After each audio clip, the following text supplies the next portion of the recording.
Hello students, welcome my YouTube channel inside learning. बच्चों, आज का जो सीरीज़ है मेंस्ट्रुएशन डे 3 है। और इसके पहले की दो वीडियोस में मैंने आपको area of triangles and perimeter of triangles के बारे में बताया था और मैंने कैसे फॉर्मूलों को अप्लाई किया जाता है। बेसिकली जो मैंने फॉर्मूला बताया था जो काफ़ी इंपॉर्टेंट था, हीरोन्स फार्मूला कैसे अप्लाई किया जाता है, इसके क्वेश्चंस मैंने आपको डे 2 की वीडियो से मैंने आपको बताए थे। जो आज का टॉपिक है बच्चों वो है area and perimeter of quadrilaterals. ठीक है ना। तो बच्चों, क्वाड्रिलेटरल्स का एरिया कैसे फाइंड किया जाता है, आज की वीडियोस में हम लोग यही बात करेंगे।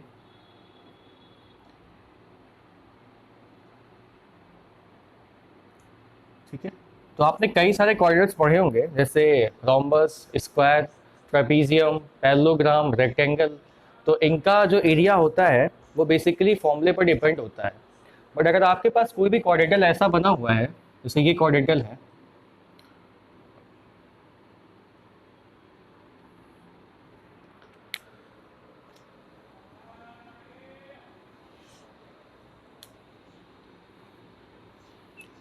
आपके पास ये क्वाड्रिलेटरल बना हुआ है और इसका आपको एरिया फाइंड करना है, तो आप कैसे फाइंड करेंगे? तो बच्चों, क्वाड्रिलेटरल का एरिया फाइंड करने का कोई फॉर्मूला नहीं होता है। हम लोग क्या करते हैं, आपको दिख रहा होगा यहाँ पर, मैं इसका नेमिंग कर देता हूँ A B C and D. तो बच्चों, आपके पास यहाँ पर A B C D quadrilateral दिखाई दे रहा होगा। तो अगर इसका एरिया फाइंड करना होगा तो कैसे फाइंड करेंगे हम लोग? तो ये जो डायगोनल बी सी है, इस पूरे क्वाड्रिलेटरल को दो पार्ट्स में डिवाइड करना है। और ये पार्ट्स कौन से हैं? Triangle A B C and दूसरा पार्ट क्या है? Triangle B D C. ठीक है ना। आपके सामने दो ट्राइंगल बन के आ रहे होंगे और उनको ज्वाइन करके क्या बनाया गया है? एक पूरा सा एक क्वाड्रिलेटरल बनाया गया है। तो इसका एरिया क्या होगा बच्चों? अगर मैं इसको फर्स्ट पार्ट डिनोट करूँ और इसको सेकेंड पार्ट, तो इसका एरिया क्या होगा? पूरे quadrilateral A B C D का एरिया क्या होगा? Area of first part, area of first part, first क्या है? First triangle, plus area of second triangle. ठीक है ना। तो आपके पास ये दो एरियाज का सम आ जाएगा, इन्हें आप ऐड कर देंगे और क्या आ जाएगा? पूरे क्वाड्रिलेटरल का एरिया आ जाएगा। ठीक है ना। अब ये जो मैंने आपको फर्स्ट वीडियो में सिखाया था कि ट्राइंगल का एरिया कैसे फाइंड करते हैं, तो बच्चों फर्स्ट ट्राइंगल और सेकेंड ट्राइंगल कैसा भी हो सकता है। हो सकता है ये राइट एंगल हो सकता है ये स्केलन हो सकता है दोनों इक्विलैटरल हो। तो मैंने आपको जितने भी टाइप्स के ट्राइंगल्स होते हैं उन सभी के एरियाज़ के बारे में मैंने आपको बताया था। तो हम लोग जो क्वाड्रिलेटरल का एरिया कुछ ऐसे फाइंड करते हैं। जो पहला कंसेप्ट है क्वाड्रिलेटरल का एरिया फाइंड करना, इसमें हम लोग क्या करेंगे? डायगोनल से डिसाइड कर लेंगे कि कौन सा ट्राइंगल यहाँ पर दो बन रहे हैं, उन दोनों ट्राइंगल्स का एरिया फाइंड कर लेंगे और दोनों का सम कर देंगे और पूरे क्वाड्रिलेटरल का एरिया आ जाएगा। ठीक है ना। तो ये रही कंसेप्ट फर्स्ट की बात। सेकंड में क्या होता है, अगर किसी क्वाड्रिलेटरल में कुछ बेसिक क्वालिटीज़ दे दी जाएँ, ठीक है ना, कुछ कंडीशंस दे दी जाएँ, जैसे यहाँ पर ए एन परपेंडिकुलर है और डी एम ये भी क्या है? परपेंडिकुलर। ठीक है ना। ठीक है। अभी हम लोग सिर्फ इरेगुलर एक क्वाड्रिलेटरल की बात कर रहे हैं यहाँ पर। और इस क्वाड्रिलेटरल में क्या है? ए बी सी ट्राइंगल है और बी डी सी ट्राइंगल है, दोनों को मिला के quadrilateral A B C D बनाया गया है। बी सी बेस पर ए एन परपेंडिकुलर है और बी सी बेस पर ही डी एम परपेंडिकुलर है। ठीक है ना। अब इसका एरिया फाइंड करना, तो कैसे फाइंड करेंगे इसका एरिया? मैंने आपको अभी बताया कि ट्राइंगल्स का एरिया, सॉरी क्वाड्रिलेटरल्स का एरिया फाइंड करते समय क्या करते हैं हम लोग? फर्स्ट ट्राइंगल का सम प्लस सेकेंड ट्राइंगल का एरिया का सम। तो हम लोग यहाँ पर यही करेंगे, area of quadrilateral A B C D क्या होगा इसका एरिया? तो मैंने अभी बताया area of the triangle A B C, area of triangle A B C plus area of triangle B D C. ठीक है ना। Triangle B D C. तो हम लोग क्या करेंगे? फर्स्ट ट्राइंगल और सेकेंड ट्राइंगल का एरिया फाइंड करेंगे और सम कर लेंगे। तो मैंने आपको फर्स्ट वीडियो में बताया था कि जब कभी ट्राइंगल आपके पास कैसा हो? राइट एंगल हो, जहाँ पर 90 डिग्री का एंगल बन रहा हो, तो वहाँ पर एरिया हमेशा क्या लगाते हैं? Half into base into height. और हाइट का लेते हैं जो साइड 90 डिग्री का एंगल बना रही है। ठीक है ना। तो ये मैंने आपको पहली वीडियो में पढ़ाया था। तो फर्स्ट ट्रायंगल का एरिया क्या होगा, हाफ, बेस क्या है, बेस तो पूरा BC है, इनटू हाइट क्या है यहाँ पर AN, प्लस प्लस का साइन, इसका एरिया क्या होगा हाफ, फिर यहाँ पर बेस BC है, इनटू हाइट क्या है इस बार DM, ये आ गया DM। ठीक है। अब बच्चों यहाँ से हाफ BC दोनों टर्म में क्या है कॉमन है, तो हम लोग हाफ BC यहाँ से कॉमन कर लेंगे, कितना आएगा half B into BC into क्या आ जाएगा AN plus DM, AN plus DM। ठीक है। और यहाँ से कोऑर्डिनेटर का एरिया का फॉर्मूला आ गया, when two perpendicular distance are given. तो क्या होता है फॉर्मूला, अगर आपके पास ऐसा कोऑर्डिनेटर गिवन है जिसमें दो ट्राइंगल्स की परपेंडिकुलर डिस्टेंस पता है, तो उसका एरिया क्या होगा half into diagonal into sum of a perpendicular distance. ठीक है ना।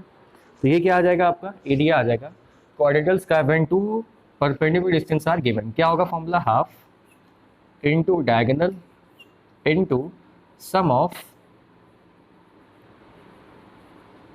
परपेंडिकुलर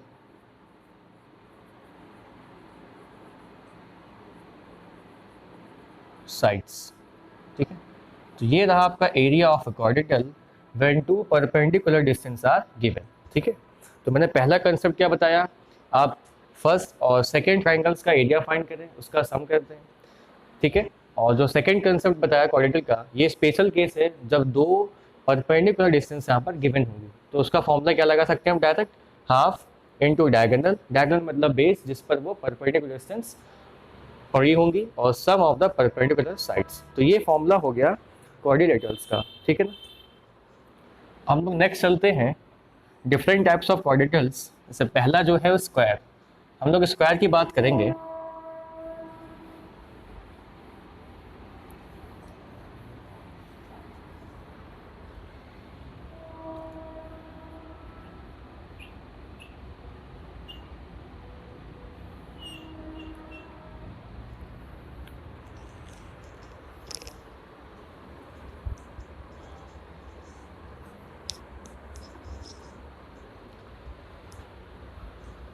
तो बच्चों आप लोग को स्क्वायर के बारे में पता होगा कि स्क्वायर की all the sides are equal and every angle each angle is 90 degree. ठीक है ना। तो ये स्क्वायर की प्रॉपर्टी होती है, क्या होती है property, all the sides are equal and each angle is 90 degree. ये आपके पास बना हुआ है स्क्वायर। ठीक है। इसकी साइड A है, ये भी क्या होगी A है,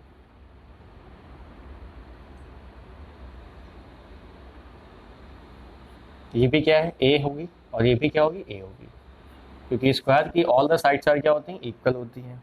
सारे एंगल कैसे होते हैं 90 डिग्री। तो इसमें हाइट का कोई प्रॉब्लम ही नहीं है, क्योंकि मैंने बताया था किसी फिगर में हाइट कौन सी साइड होती है जो 90 डिग्री का एंगल बना रही होगी। तो अब मैं स्क्वायर के पेरीमीटर की बात करूँ, तो पेरीमीटर मैंने आपको बताया था कि पेरीमीटर क्या होता है, सम ऑफ द बाउंडेड साइड। ठीक है, सम ऑफ द बाउंडेड साइड। तो पेरीमीटर क्या आएगा आपका, तो यहाँ पे कौन कौन सी साइड गिवन है, A plus A plus A plus A, A plus A plus A plus A कितना आ गया आपके पास 4A। तो क्या होगा फॉर्मूला, perimeter of square is equal to 4A। और एरिया क्या होगा, एरिया क्या होगा, तो बच्चों आप कभी भी एरिया फाइंड करेंगे तो एरिया का फॉर्मूला जो लिटरली फॉर्मूला होता है वो होता है टू साइड्स का मल्टीपल। ठीक है ना, दो साइड्स का मल्टीपल जहाँ पर हो जाए वहाँ पर एरिया इजिली फाइंड किया जा सकता है। तो यहाँ पर सारी साइड्स इक्वल है, तो क्या लिखेंगे यहाँ पर A इंटू A स्क्वायर। मतलब मैं कह सकता हूँ कि एरिया का फॉर्मूला क्या होगा, साइड का स्क्वायर, साइड का स्क्वायर। और पेरीमीटर क्या होता है 4 इंटू साइड। तो ये आपके पास पता चल गया पेरीमीटर एंड एरिया का फॉर्मूला। अब बच्चों हम लोग बात करते हैं यहाँ पर डायगोनल की। ठीक है, तो डायगोनल क्या होता है यहाँ पर, ध्यान से देखिए, अगर मैं इस ट्रायंगल का इस कोऑर्डिनेटर स्क्वायर का नाम दे दूँ ABCD, तो इस ABCD में AC क्या है, डायगोनल है। और आपको पता है ट्रायंगल ABC एक राइट एंगल ट्रायंगल है, और राइट एंगल ट्रायंगल में क्या होता है, एक एंगल 90 डिग्री होता है। और राइट एंगल ट्रायंगल में अगर दो साइड पता हो तो आप तीसरी साइड पाइथागोरस का यूज़ करके आप फाइंड कर सकते हैं। ये मैंने आपको पहली वीडियो में बताया था, ठीक है। तो अगर हमें AC साइड फाइंड करनी होगी तो क्या लिखेंगे, पाइथागोरस क्या होता है, हाइपोटेनस का square is equal to base का स्क्वायर प्लस एल्टीट्यूड का स्क्वायर। तो बेस भी यहाँ कितना है ए स्क्वायर और एल्टीट्यूड भी कितना है यहाँ पर ए स्क्वायर, कितना आ गया 2a स्क्वायर। और AC मतलब डायगोनल की वैल्यू कितनी आ गई यहाँ से, इसका रूट फाइंड करेंगे तो √2a आ जाएगा, ठीक है ना। तो अगर आपको डायगोनल फाइंड करना है स्क्वायर का तो क्या होगा, डायगोनल का फॉर्मूला क्या होता है, √2a, ठीक है ना। इसके बाद एरिया का एक और फॉर्मूला होता है स्क्वायर में, वो क्या होता है, अभी मैंने आपको एरिया का फॉर्मूला बताया, when the sides are given. अब एरिया का फॉर्मूला क्या होगा, when the diagonals are given, तो क्या होगा, हाफ इनटू डायगोनल का स्क्वायर, डायगोनल का स्क्वायर। तो ये मैंने आपको स्क्वायर के 4 फॉर्मूलेस के बारे में बताया। पहला फॉर्मूला किसका है, पेरीमीटर का, 4 इंटू साइड्स। जो सेकेंड फॉर्मूला है वो एरिया का है, side square. Third formula diagonal का, √2 इंटू ए मतलब साइड है। और area when diagonals are given तो क्या होगा, हाफ इंटू डायगोनल का होल स्क्वायर। तो ये मैंने आपको फॉर्मूले के बारे में बताया, किसके, स्क्वायर के बारे में, ठीक है। तो आपको समझ में आ गया होगा इजीली कैसे कैसे क्या फाइंड किया गया। नेक्स्ट हम लोग चलते हैं क्वाड्रेंटल रेक्टेंगल के बारे में। रेक्टेंगल का एरिया पेरीमीटर कैसे फाइंड किया जाएगा।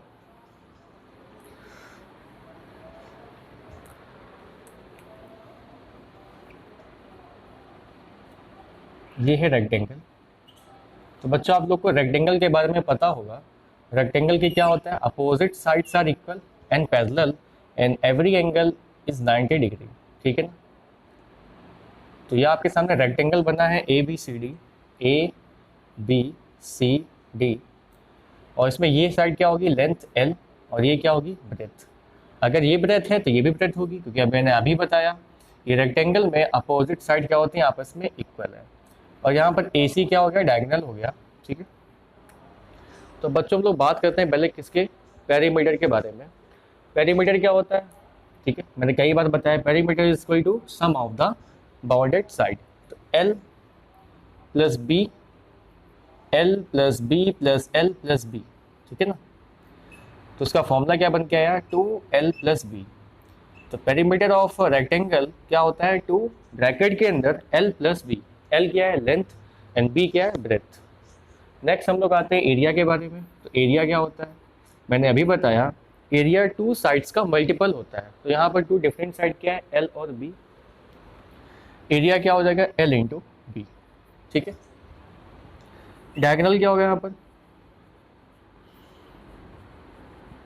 तो हम लोग यहाँ पर भी डायगोनल के लिए पाइथागोरस थ्योरम का ही यूज़ करेंगे, क्योंकि ACB एक क्या है, राइट एंगल ट्रायंगल है। और राइट एंगल ट्रायंगल में अगर 2 साइड्स पता हो तो थर्ड साइड फाइंड करने के लिए हम लोग हमेशा पाइथागोरस फॉर्मूला थ्योरम का यूज़ करते हैं।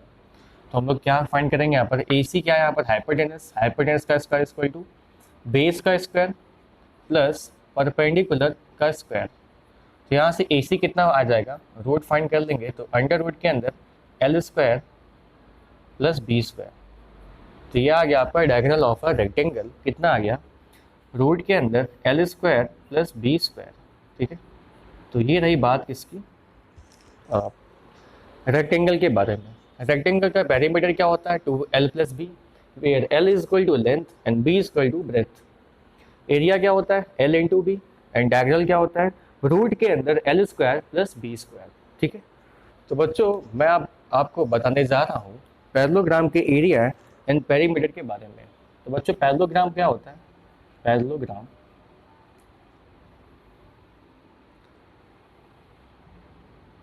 तो बच्चों ये आपके पास क्या बना हुआ है, पैरेललोग्राम, ठीक है, ABCD।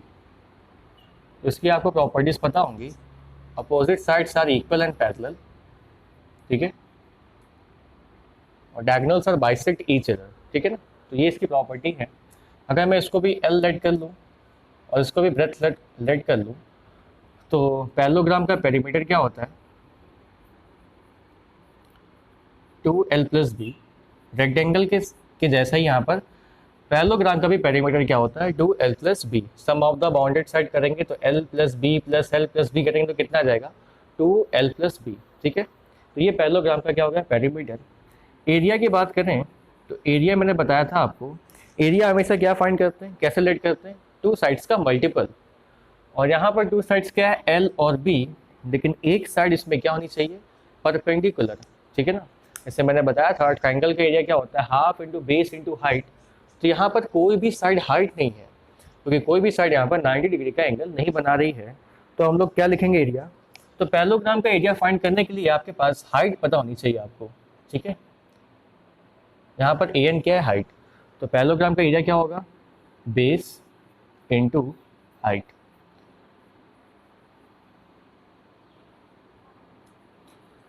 ठीक है, पैरेललोग्राम का एरिया क्या होगा, बेस इंटू हाइट। लेकिन आपको यहाँ पर ध्यान क्या रखना है कि बेस वही साइड लेनी है जिस पर 90 डिग्री का एंगल बना है। ये मैंने आपको ट्रायंगल में भी बताया था कि यहाँ पर कंफ्यूज होने वाली कोई बात नहीं है। अगर परपेंडिकुलर डिस्टेंस ये होती तो हम लोग बेस क्या लेते, बी सी। ठीक है ना, अगर परपेंडिकुलर डिस्टेंस क्या होती, सॉरी बेस क्या होता, डी सी, तो हम लोग डिस्टेंस क्या लेते, ए एन। मतलब करस्पॉन्डिंग बेस और करस्पॉन्डिंग डिस्टेंस लेनी है यहाँ पर।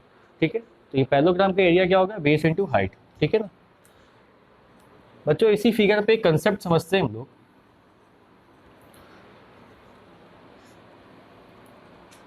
आपके पास ये पैरेललोग्राम है ए बी सी डी, और इस पर डी सी बेस पर ए एन हाइट है और बी सी बेस पर ए एम हाइट है।